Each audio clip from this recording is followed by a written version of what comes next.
And so how does this look, and how are we going to do this? Because I believe that there's strength in unity. I think there's strength in numbers. And so I want to tell y'all a few things that we're trying to think about. You heard my husband talk about, if you hadn't already, subscribed to the blog, and they showed you how to do that. I want you commenting on that blog. I want you sharing that blog. Not because there's something great, but because it's building community. When you see somebody comment that lives in Pennsylvania or lives in Florida, there's something about going, hey, I'm doing it over here, but they're doing it way over there. When I was in Atlanta, there was a girl who was just happened to be on leave from Albania. She's a missionary in Albania. She takes care of all the girls until they reach high school senior level. That she's in charge of all the girls in this orphanage. And so she took the books back with her. We just gave them to her. And that's what that $10 a month is going towards. You give $10 a month, $10 buys one book. So for every $10 you give, I'm giving a free book away to women who are incarcerated, to women who are pulled out of sex trafficking, to women who are overseas who need to disciple. And so what she's doing is she's not buying them all a book because many of them can't even read. But what she's doing is she's sitting them down and she teaches them a lesson a day. You see what I'm saying? We're taking it to Ethiopia. I want to personally go for this one, but there's a girl that's going to live there, and she's just going to get all the women in the afternoons after they finished what they do, and she's going to sit down with a translator, and every night they're going to do one day. But she knows the culture, and so she's not going to use my examples that would make no sense to them. She'll use examples that apply to them. See how it works? We're looking right now, there's a girl that's possibly going to translate these into Spanish for us for free, so that we can get them into Honduras and some other places. So I'm excited about those possibilities. So there's all kinds of things that we're just waiting to see what God's going to do with it. And so that's a beautiful thing. There's strength in numbers when we feel like we're doing this all together. So one of the things we're going to do is I've told many of you I love Dr. Pepper. Okay, love it. Could have it intravenously pumped into my veins. I love it. It's fun. It's bubbly. It makes you burp, and it tastes great. Okay, and they have jelly beans, jelly bellies that are Dr. Pepper flavors. So when you have to, like fast from it, you just eat those. Okay, and so anyway. They used to have these T-shirts, and they were solid, and they had these little rims on them that were a different color. Y'all remember those T-shirts? And it said, "I'm a Pepper." Okay. Well, we're thinking about having some printed that say, "I'm living deeper." Okay, and or we'll have this is not Living Deeper. We'll have one of the Living Deeper T-shirts. But what we want you to do is we want maybe the facilitator to have a white one with the blue on it that says "I'm Living Deeper," and then the flip flop of the color for all the girls you're discipling. And we want you to take your picture and send it in to me. And so then we would blog a picture of you and say, "Hey, in Weatherford, Texas, here's Renee Crenshaw with her girls. They're living deeper." And what that does is it fires somebody else up to go, "Hey, I want to do that too." You see what I'm saying? And we're just starting to feed and build this thing, and people are going, "Wait, what is this? What is this stuff?" And that's what. Listen. You blessed me, Amy Hostler, because you came up to me and she goes, "I don't know who's doing your promotion and marketing, but they're doing a great job because every time I turn around, there's something about living deeper." You want me to show you who's doing the marketing? She and me. Okay? Now that's not to toot our horn. What we're doing is we're just going, "Hey, when we send this out, will you send it out? Will you forward this?" I mean, that's how the word gets out. Okay? I'm living deeper. Are you? Just pass it on. That's what we're talking about. That's how we're going to do this, all right? We're going to have something online where you can actually register your girls online and say, we're going to be a part of this team. Now, let me tell you how we're going to do it. You do not have to do it this way, but let me tell you what we're going to do, and you're welcome to join us. Starting the first week in October, we are going to be blogging about the Living Deeper book. And so like the first week in October, we'll read chapter 0, and I'll be blogging about it. I'll probably do a little 2-minute video of me speaking about it, or somebody else on my team speaking about it. We'll do all graphics of a verse you can memorize, all kinds of stuff. You'll just get inundated with it. And you're welcome to join in on that. You can grab a couple of girls and go through it together with a cup of coffee, and you can get online and you can kind of converse with us and comment about it. We're going to use what millennials love to learn to have open discussions over the internet, no matter where you are in the United States, about the book. We'll do that for all 7 weeks of the book. That'll take us right into Thanksgiving. And then you'll have all the way from the end of Thanksgiving all through December to begin to invite the girls you picked up your lifesavers for to join you in discipleship. In January, we'll start the love book, and we'll do the exact same thing. And I'll be blogging through that. During that time, I'm also going to be blogging about stuff that I wasn't allowed to put in the book because of copyrights. So you'll get all kinds of examples and things like that. And we're going to go through all the series through the year.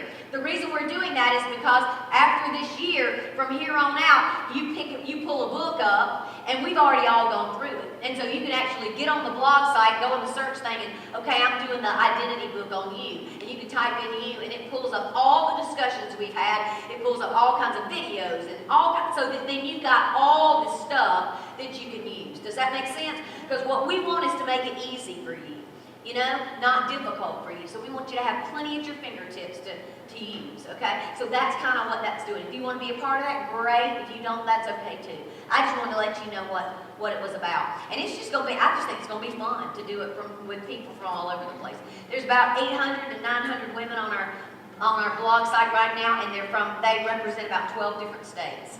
And then some are international, so it's just going to be fun to hear that. I also wanted to tell you that what we're trying to do in every state that we're going to develop along the way is what Highlands does as their model for small groups. And this is what keeps the very large church of 10,000 or more people very, very small. And what they do is they have what's called a captain. They're the captain of that whole, like if it's women's or if it's men's, they're the captain. Underneath the captain, they have co-captains. Under the co-captains, they have coaches. And under the coaches, they have small group leaders. Okay? So like what you might have is, here's your small group leaders, okay? So let's say Kelsey is a small group leader here at New River, okay? Kelsey's coach might be the women on your team. I'm just throwing this out, not necessarily. So Jimron is on your leadership team. So Jimron would be your coach, okay? Jimron would be your coach.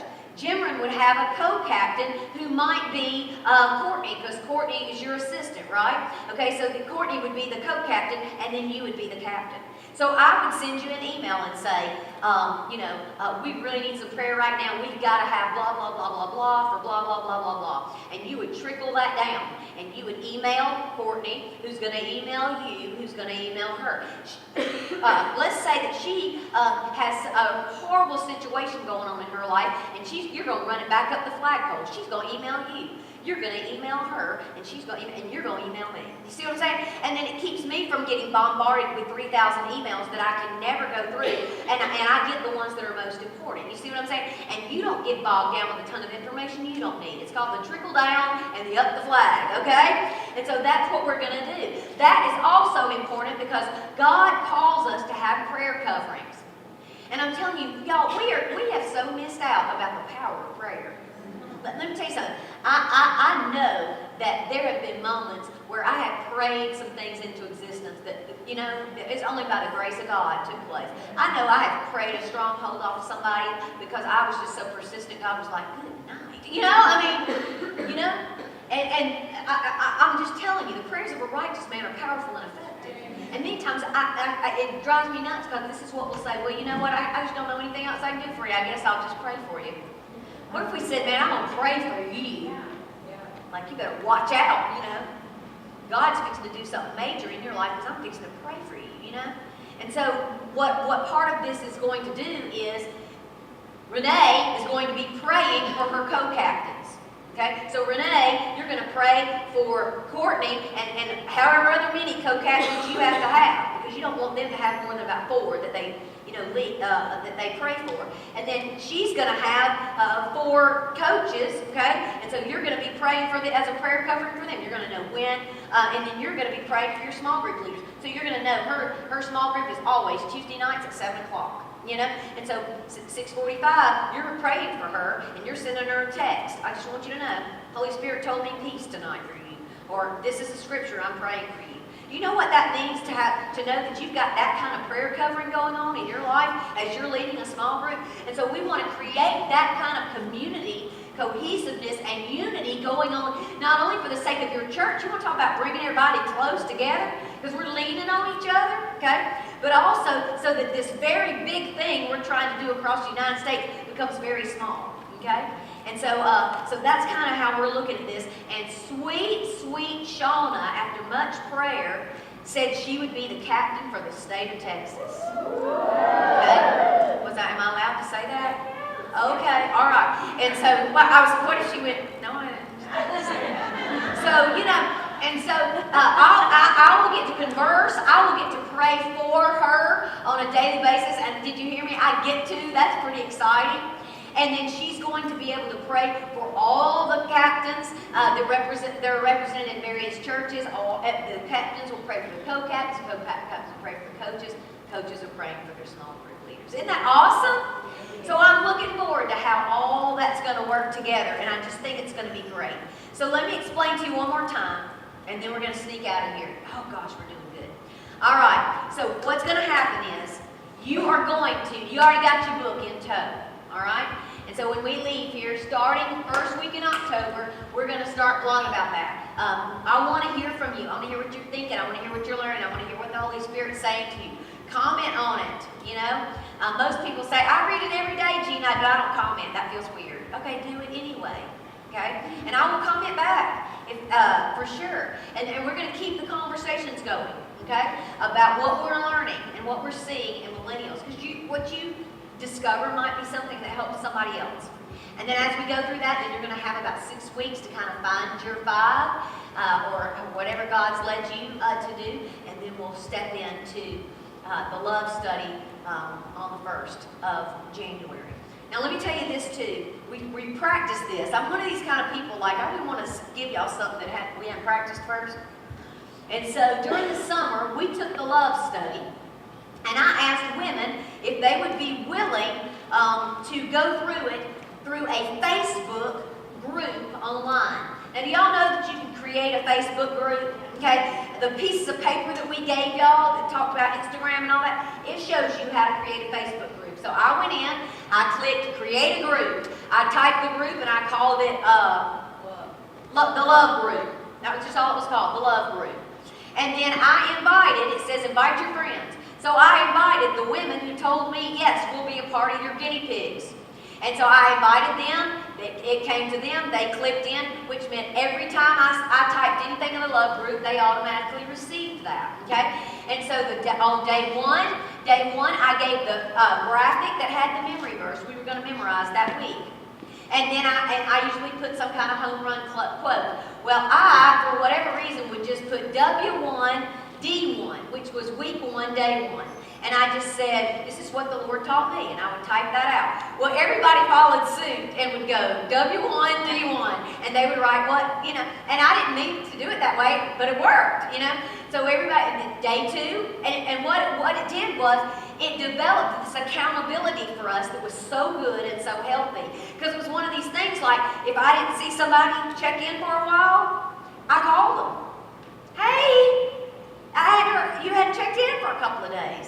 And so I knew that maybe something was going on in their life. And so it kind of helped me know where my girls were. You see how it works? And so we kind of had this healthy accountability going where you just check in. This is what the Lord taught me. So I'm learning from you, but I also know you spent time with the Lord today. And then if I hadn't heard, if it had been three days or so, I'd go, hey, what's going on? Where are you? What's going on? I haven't heard from you. See how it works? So it's keeping you connected even though you're not meeting every single day. You're meeting every single day. See how it worked? So it worked out great. We had a great time, great response. There's different things I ask you to do. In the love study, I said one of the suggestions I made is that you have a box. And everything that I teach, that I share with you about who God is, you've got to stuff things in this box until to the point where you bust it out of the box. And the point of the matter is that we can't contain him. He's bigger than the box you've tried to put him in. And so that's kind of one of the things. Well, honey, every time people put these things in their box and their box is falling over, they'd take a picture of it and they would post it on there. So it was, I'm telling you, it just bred this incredible, I want to do that too. It was amazing. And so I really think we're tapping into something great if you'll give yourself into the process, even though it's kind of out of the box of what you've normally done. Am I making sense of what I'm saying here? And so you can actually have, if you're a mother and your children have got married and moved off, you can actually disciple them through a Facebook group and meet your children every single day about what God's doing in their life and stay connected to them. How awesome is that? So they don't live in your same city, but you're still getting to have that connection. You see what I'm saying? You who are going to take 5 in your own church, you can still connect with them during the week through texting and through a Facebook group, even though you only meet with them once a week. You see what I'm saying? So it really can be a great thing. And so I want to encourage you guys to be a part of that. So I think, I know that I don't know, does that align closely, somewhat close to what y'all are doing?